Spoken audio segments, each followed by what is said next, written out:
के महान नायक और स्वप्न दृष्टा और जो सहज सरल और सजगता की राजनीति के प्रेरणा स्रोत थे भारत के लिए, उनको आज उन्होंने याद किया और उनको श्रद्धा सुमन अर्पित करने के लिए यहाँ हमें सबको आमंत्रित किया।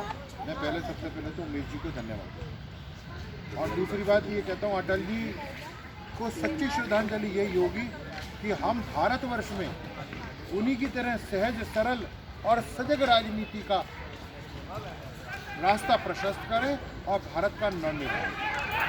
दूसरा, डॉक्टर साहब ने जो बात कही स्वास्थ्य के लिए, मैं स्वास्थ्य पर डॉक्टर साहब को बहुत धन्यवाद देता हूं कि इस योग्य अवस्था के आने पर जो मार्गदर्शन देने की कोशिश करी है, उनको मैं सहर्ष धन्यवाद देता हूं। दूसरा, मैं स्वास्थ्य के बारे में एक बात और कहना चाहता हूं कि डॉक्टर साहब मेरे पास बैठे हैं, डॉक्टर एलन शर्मा, कि स्वास्थ्य की मेडिकल साइंस में कोई स्वस्थ की परिभाषा हो तो मुझे बताओ।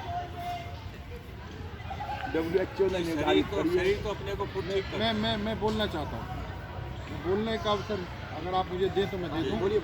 स्वास्थ्य की कोई परिभाषा नहीं है और स्वास्थ्य की परिभाषा केवल हमारे वेदों के माध्यम से जो हमें बताई गई है, वो मैं आपको सरल शब्दों में अवगत कराना चाहता हूँ। स्वास्थ्य की परिभाषा ये है, जो स्वयं में स्थित है वही स्वस्थ। और स्वयं में स्थित जब होता है व्यक्ति, जब आत्म से केंद्रित होता है और आत्म से विभोर होता है। हमें सबसे पहले अपने आत्ममंथन करना चाहिए, आत्म केंद्रित होना चाहिए, और जिसकी आत्मबल मजबूत होगा उसका स्वास्थ्य अच्छा भी होगा और वह दीर्घायु भी जिएगा। दूसरा चरण जो आता है, हमारे अंकल जी ने जो बताया, हमारे शरीर को स्वस्थ रखने के लिए, आत्मा को स्वस्थ रखने के, तो मैं बहुत बड़े योग और ध्यान है, लेकिन इनके माध्यम से जो बात बताई गई है, जल और वायु और अन्न, इन तीनों का मिश्रण अगर आप अनुपातिक मात्रा में लेंगे और योग के माध्यम से लेंगे, समान मात्रा से लेंगे, शरीर की आवश्यकता के माध्यम से लेंगे, तो आपको कभी स्वास्थ्य की हानि नहीं होगी और आत्म केंद्रित रहेंगे।